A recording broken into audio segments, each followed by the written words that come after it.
All right, we got a very special guest this evening. Ken, Yeah. wow, what a story he's got. I was in Great Lakes Dragaway in Union Grove, Wisconsin, and I saw this really cool Rambler Rogue called the Rumbler. Oh, yeah. And this guy was running a Mezier electric water pump, which is near and dear to my heart. And I stopped to talk to him. And then later, I run into the same guy on the West Coast at Verona with another car, an AMX, at the Carlsbad reunion. Okay. Yeah, I've been retired from corporate America for 5 years. So with AMCs, I guess I would have never touched an AMC with a 10-foot pole, based on, my experiences in high school with my friends that owned AMCs. I had a rich friend. His dad was CEO of Baxter Travenol back in the 80s, and he had like every toy on planet Earth, way before the rest of us did. Us kids that had to earn the money themselves. And he got this really cool AMX, and the roof was lowered, and it had side pipes and a really hot engine. And every time he took it to the track, and we tagged along to watch him, the thing broke. So, one day, one night it'd spit the drive shaft, and the next day it would, break the transmission, and the next venture to the track, it'd break the rear end. So my opinions of AMCs were very low based on that experience. But I was, into 442s and stage one Buicks, and Hmm. I had a W30 442 Nice. in college, and a stage one Buick when I got working out of college. And then I bought a Hemi Roadrunner, which I still have. It's up on the lift next to me. Hmm. And I was actually went and visited a friend of mine I hadn't seen in a while in Southern California. And he said, "Come by and see my man cave. I haven't seen you in a while." And I was there, and for a couple hours with my wife looking at his man cave and all his toys. And we were leaving, and he said, "You're from Northern Illinois, right?" And I said, "Yeah." And he said, "There was this race car from Northern Illinois that I was considering buying, but I took a pass on it. And and would you like to see it? It's really cool vintage race cars, and I know you like vintage race cars." I said, "Yeah, sure. When is it?" He said, "It's a Rogue." I said, "A what?" And I had never heard of an AMC Rogue. And he Hmm. said he described it to me, but he said, "I got pictures of it on my computer." He took me in, and I saw the car on his computer, and I said, "Where is that car?" And he said, "That'll cost you."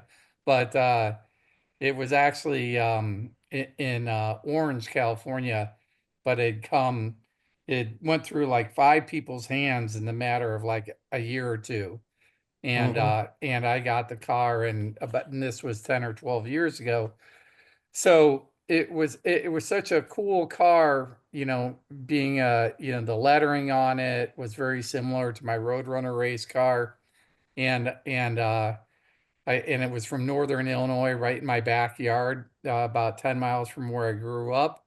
Hmm. And so I bought the car, and that commenced my AMC detour, which is, lasted, started 12 years ago. And I own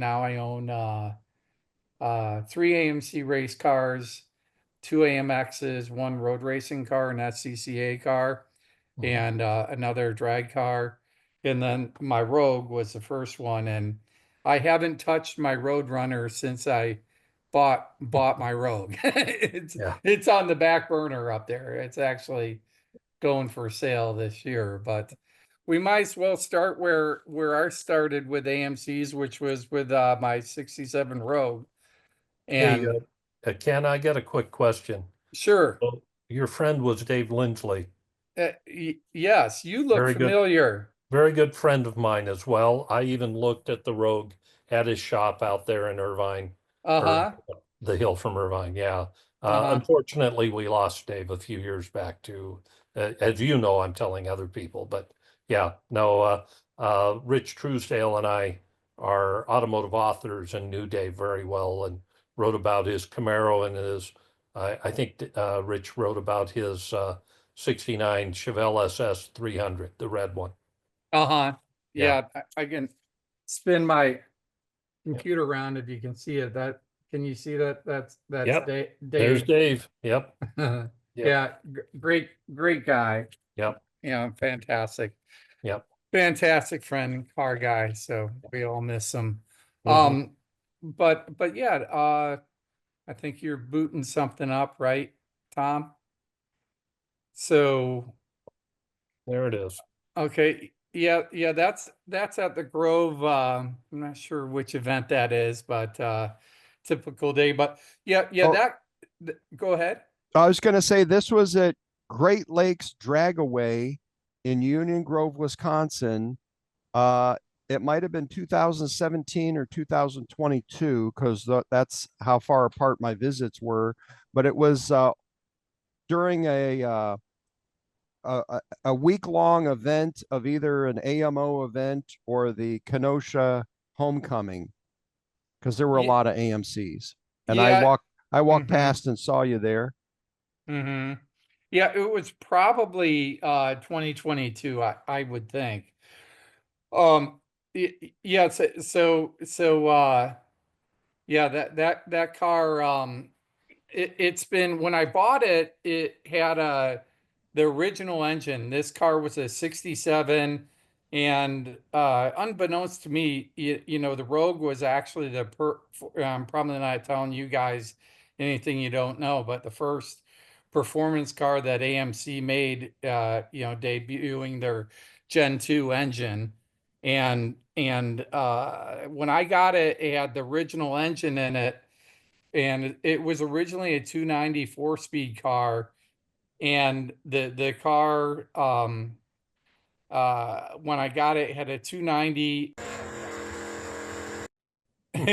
and I had the engine rebuilt, and upon rebuilding the engine we discovered it had a 390 crank and rods in it, so it was a little bit of a cheater engine. It Yeah. worked out to 326 cubic inches, and so that was when I call Rumbler 1.0, and I'm on Rumbler 4.0 now, but Yeah. that was the first engine in the car. And after I had it rebuilt, it had the original rear end, AMC 20 rear end, and the Borg Warner T10 in it. Mhm. And originally, and the car ran, I think that engine ran in the 12s. Mhm. And then the next engine, which was Rumbler 2.0, I bought a 390 super stock engine from Mike Pierce on the East Coast. Some of you may know of him. Mhm. He was a gentleman that had a lot of the original super stock parts reproduced, like the cross ram and Mhm. some of the Doug's headers and various other things. And I put that engine in there and ran it for a couple seasons. And that engine ran in the 11s, like probably mid 11s.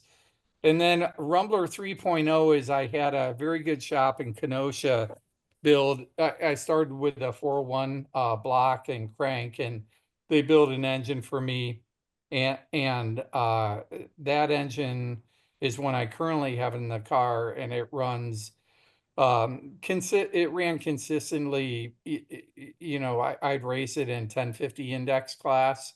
Mhm. The fastest it ran was 1028.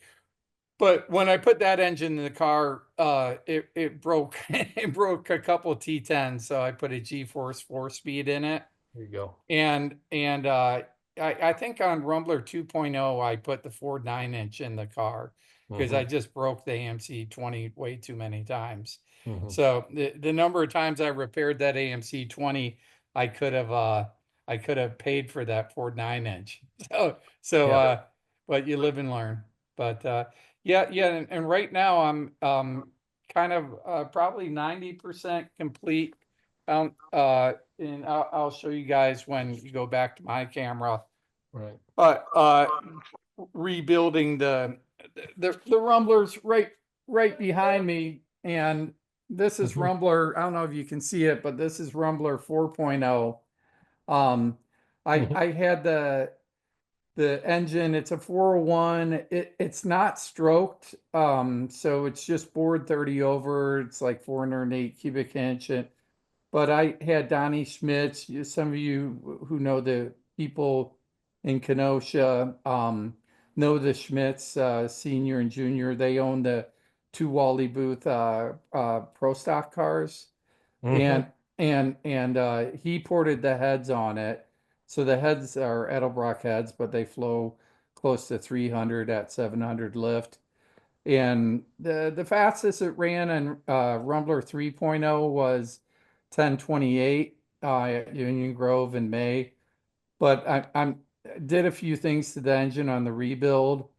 We're going to put a vacuum pump on it, and I got some really nice American Racing headers, stainless steel headers, and we're going to put those on it. I had real tiny 1.5/8" primary tube headers on the car. So we're putting 1.75" on there. It's actually going to the fab shop, RJ's shop down in San Diego on Thursday. My AMX is down there right now. RJ Simrock. Yeah, the guy that runs Verona. Yeah, Yeah, RJ Simrock with the hat. yeah. So he's got the AMX in his shop right now, just doing a small little job on it. And then the Rumbler is going to go down there for a full cage and to tweak the headers a little bit, and a few other things. You want me to show pictures of your AMX now? Yeah, sure. Okay. Are you out in Orange County, Ken? In San Juan Cap. Yeah, okay. I'm on the other side of the hill in Lake Elsinore. Oh, okay. Yeah. Yeah, real close. Beautiful and so is drive. George, by the way, too. Yeah. Okay. Yeah. It's a beautiful drive on the Ortega. I did it yesterday. Really nice. Yeah, I got a bunch of vintage motorcycles over here where I need to get out on the Ortega on them once I get out working on the Rumbler here. But yeah, this looks like it was maybe at the Carlsbad race this past in 2024, perhaps. That was before I had the car lettered. So this is a car that I bought from Dave Franklin, who's the president, ran the American Nostalgia West AFX club for many years. He bought this car out of Canada.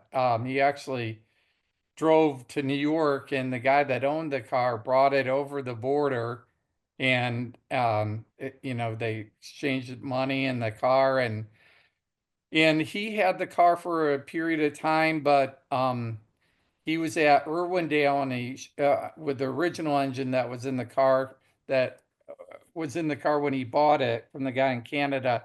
It shot a rod, and he hit both walls, retaining walls at Irwindale. Oh no! So he built a completely new engine for this car, with a warranty block and a really nice. I forgot. It's one of those not Moldex, but it was a really good crank from a company in Ohio. But it's a 4-inch stroke crank and a warranty block. So it's a 427 stroker motor with Indy heads, and a guy, who's the guy in Canada that ports heads? Parkman. It does a really good job porting AMC heads. He did the heads. They flow like 320, 330 CFM on the intake. And it has American Racing headers, 1.7/8 tube headers on it. It dynoed at 660 horsepower. I think that dyno may have been a little generous, but the fastest I've got the car to run, I bought this car about a year and a half ago, and the fastest time it's turned at the AMC Nationals last September, it ran all in the high nines. My best time was 992, but Wow. it's basically a 10 flat car. It's got a vacuum pump, which I'm putting on the rumbler here. Should be good for about 25 horsepower. It's just Dave, who built the car, um is just a master builder. He just does a fantastic job. So the car's super consistent. I won about $5,000 racing this car last year, which doesn't sound like a lot compared to how much my racing budget is, but it paid my diesel bill for last year. Yeah, that's So, good. yeah, but I mean, this car runs, within hundreds. I won Match Race Madness, the first race at Irwindale last year, and the second race, I um I I won, and I was leading the points, and then I took the car back to the Midwest, and I let somebody else win the series. But I had such a points lead. If I would have just showed up, I would have won the series. But I won a lot of money with this car last year. It's just a great car to race. Does a big wheel stand too. H- It's a crowd pleaser. How do you Yeah, like that Mizzier electric water pump? You got them on both cars. yeah. Oh, they work great. Never had any problems with them. I have a spare in my trailer, but never had to use it. Yeah, and it bolts right in. There no modifications. No, I kind of laugh every time you get it, try to install an aftermarket part.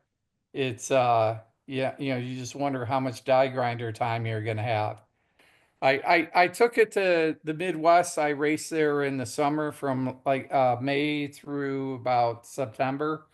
I take one of my cars back and leave it there for the summer and race back there. So that's my road runner. That's my back burner project, one of them.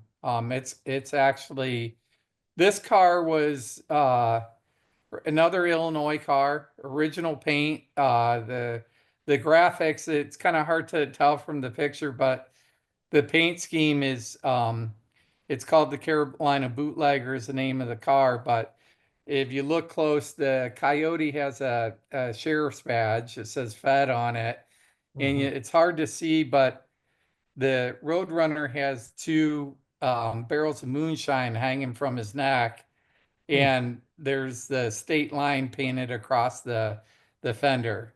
Mhm. So that's the motif. I Mhm. bought the car from the original owner, Rich Castro, and that shop there, North Shore Speed Center, was a mile up the street from the house I grew up in north suburbs of Illinois. So it's an original Hemi Roadrunner. They it's set up as a race Hemi, the engine. It's a stick car.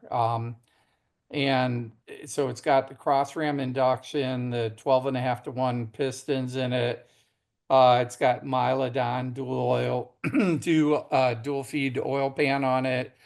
Iski 590, flat tap it, cam.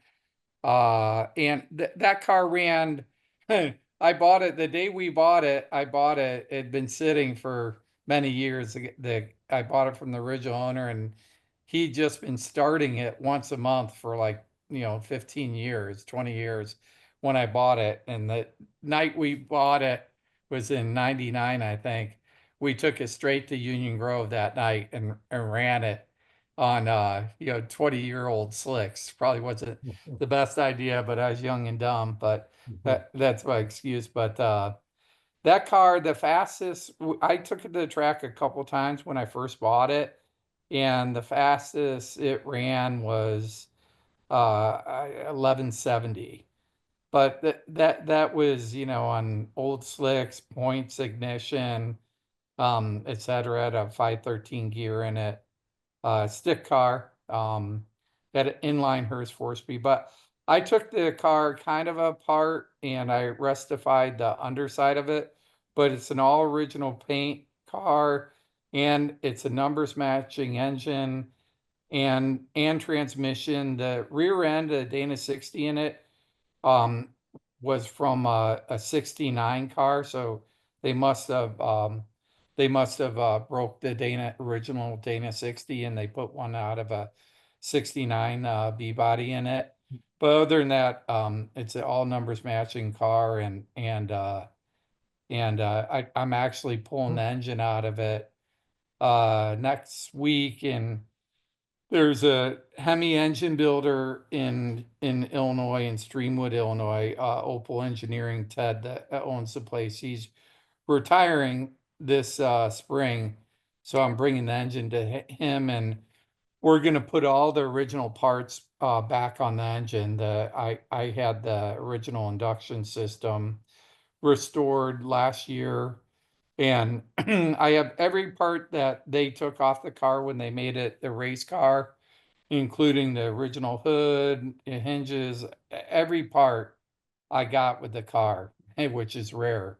So we're gonna put all the original car parts back on the car, and that I say it's gonna go to auction this year, but every time I get the car off the lift and start working on it, I start having a change of heart. But it's just the car's so valuable now, and it's never been caged. It's never had a roll cage in it. It doesn't have subframe connectors in it, and it's worth 150 or the $200,000. So I'd rather I could clone the car for $100,000.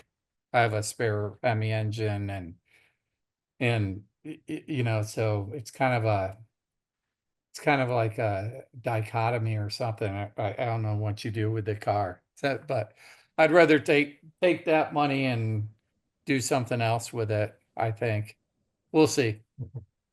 Are you We'll ready see. for a little racing action video? Oh, sure. Okay, well, we're going to switch back over to the yellow AMX before you repainted it, but I've got Okay. a little video clip ready to go here.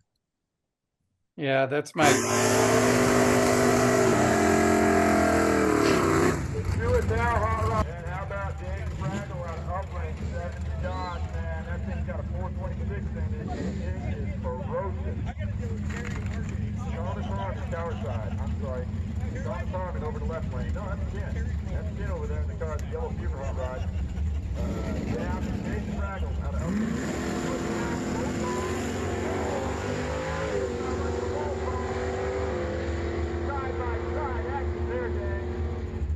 Hitting the W6, 51 at 105, so 648 at 104, tower side.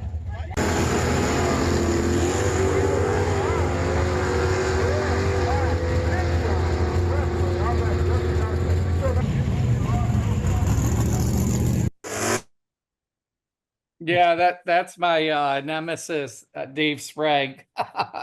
His car, his dart. He actually took over as a president of the AFX club now. Dave Franklin retired from being president so recently. So yeah, Dave's dart and my car run very very equal time. So I beat him. Whatever we're racing for money. But our cars, are probably within, a couple hundredths of a second of one another. So whenever we race, he's he's a good competitor. But he does good from time to time, but when the pressure is on, when we're racing for money and eliminations, all I can say is that that AMX has made me a lot of money last year. This might have been where at that hot rod reunion. We were at Cruising Grand Oh, yeah. And this is your updated paint job, which I think is a huge improvement. I love what you've done with the paint. Yeah, that it took, I actually have to give credit to Shirley Sheehan. I was really struggling because the car is yellow, as you could see in the previous pictures and videos, and it was just so hard to come up with a paint scheme with the with that yellow and the decal on the door. David put on there and they cleared over it. So I didn't dislike the decal on the door, but I was trying to come up with a paint scheme that I didn't want to, strip the door and get into a lot of paint work. So I had to kind of work with those colors, and I almost gave up. And then I saw a Shirley Sheehan super stock car, and it was a white body car. She put red on the front, red shadow mask, and on the back she put big bad blue. And I looked and said, "Wow, the big bad orange would look good with the yellow." And then I chose 70 AMX blue on the back. So I did the reverse shadow mask on the back as well. And I thought I went a little bit too dark on the back, but in the sunlight it looks good. So, and then a gentleman by the name of Jim Brando. One guy in Kenosha sprayed the orange and the blue on it, did the shadow mask. He had a spray booth at his house in Kenosha, and then a guy that's been lettering our race cars forever, Jim Brando in Chicago, did the lettering. It's all hand painted, and he actually he's in his 70s, but back in the day in the 80s, he was out here apprenticing, lettering funny cars and up in Riverside area for John Force. He had showed me pictures of the cars he uh hit the funny cars he lettered for John Force back in the 80s. And really, really talented guy. That may or may not, that's either Rumbler 3.0. It looks like 3.0 when this engine was built the first time. 4.0 is just the rebuild of this engines. So let me see. No, that's actually 4.0 because that's got um the new shaft rockers from Jessel. So that's the current engine that's in the car. The shop, this is the third engine that I've had built by this shop in Kenosha. Some of you might be aware of him, Don's Auto. He Tony? yeah, Tony Pontillo. Yeah, he recently, you guys may have seen it. He published a book, a how-to book on AMC engine rebuilds. Um, and he actually, my engine that's in the Rumbler was there's several pictures of it in that book. And Um, you've got more AMCs other I, than the Rumbler and the AMX. You want to talk yeah, about this one? yeah, that that was another accidental AMC. Uh, the I was looking for parts, so I bought the Rumbler first, and about 12 years ago, and I was looking for parts for the Rumbler on eBay, and I came across this car, and this car was I bought it from the original owner up in Novato, California, which just north of the uh of Sausalito, yeah, north of the bridge up there. And the guy that owned the car, he bought it. He was a door gunner in a Huey in Vietnam in '68, and he uh came home from his tour in '68, landed at SFO, got off the plane and went across the street. There was an AMC dealership and bought this car, and he gutted it and turned it into a race car. And so it has a lot of race history. That's actually the Rumbler engine. Mhm. I don't recommend Harlan Sharp rockers if you're doing what I'm doing. I switched to the Jessel rockers and the Rumbler. They're just they're a little bit more robust, and they're built from 7000 series aluminum, a little bit stronger.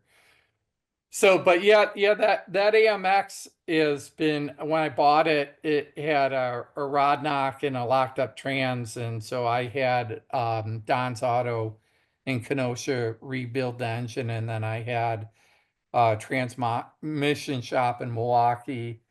Dave's 4-Speeds did the 4-speed in it, rebuild it. Really cool car. Actually, I think the guy that lettered the car, that painted the eagle and the hood on the car, was worked for. He did all the animation for Star Wars, for the original movie. It was that company, animation company up in the Bay Area that George Lucas owns. It was like ILW or something like that. ILM, it's Industrial Light and Magic. Yes. Yeah. And one of the original animators that worked there painted the eagle on the hood. Cool.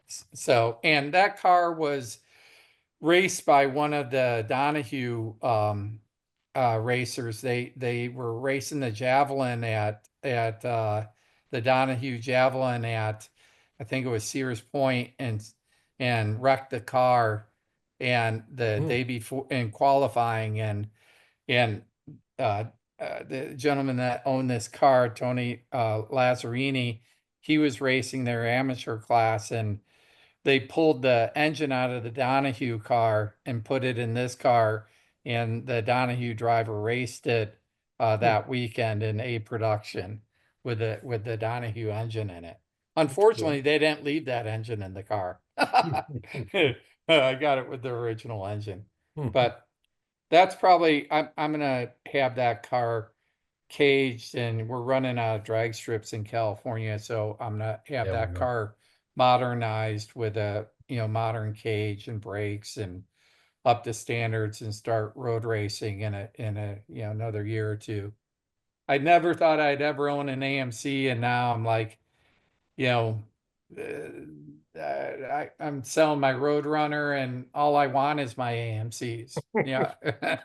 So they're a lot of fun, and you go to the track, and you're usually the only AMC or one of two if it's a big event, and the people can't believe that you're running an AMC engine and going that fast. So it's a lot of fun. Welcome to Promotional Raceway. I'm Hot Rod Bob. We're in the AFX class pit area with Ken Kinnucan and a very rare car, an AMX. Now I love these cars.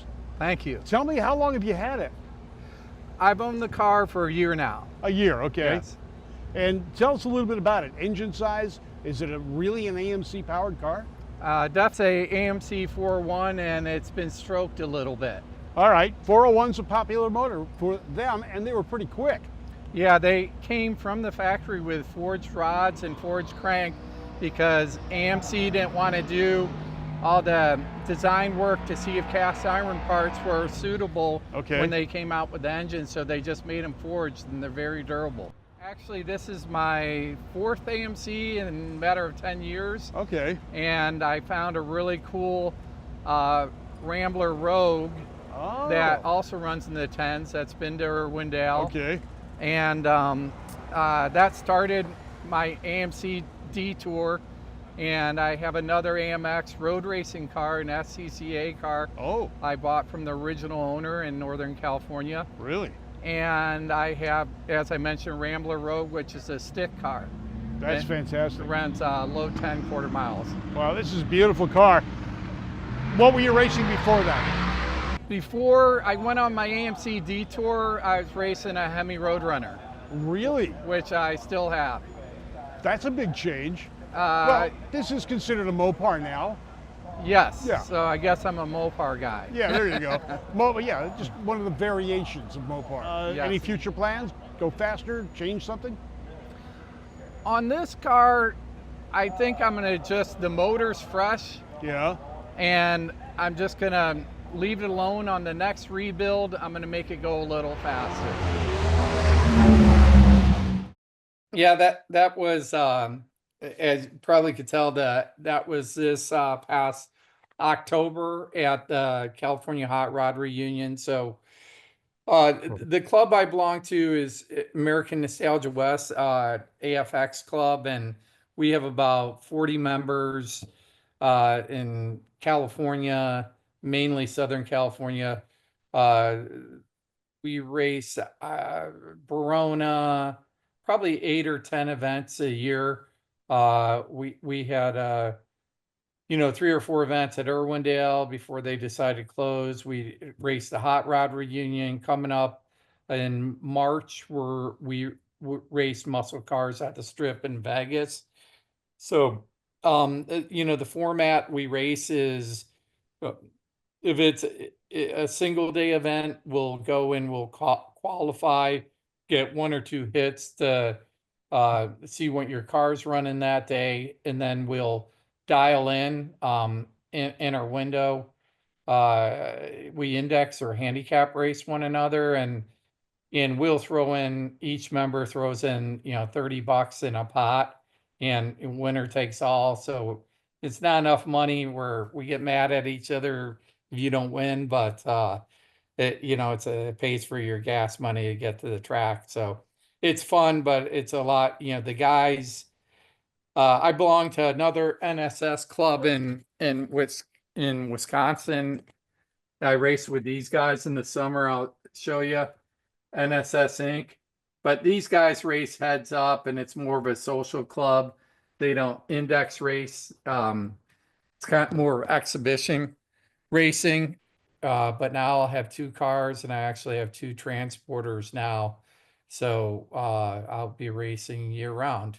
My wife's gonna love that. About $36,000 a year.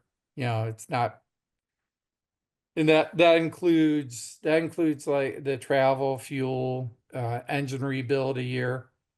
I say that, but then I end up buying cars, and 36,000 can turn into 100,000.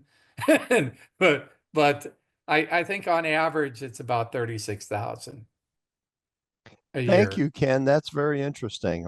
Now I have a goal. I don't have a plan, but I have a goal. Yeah.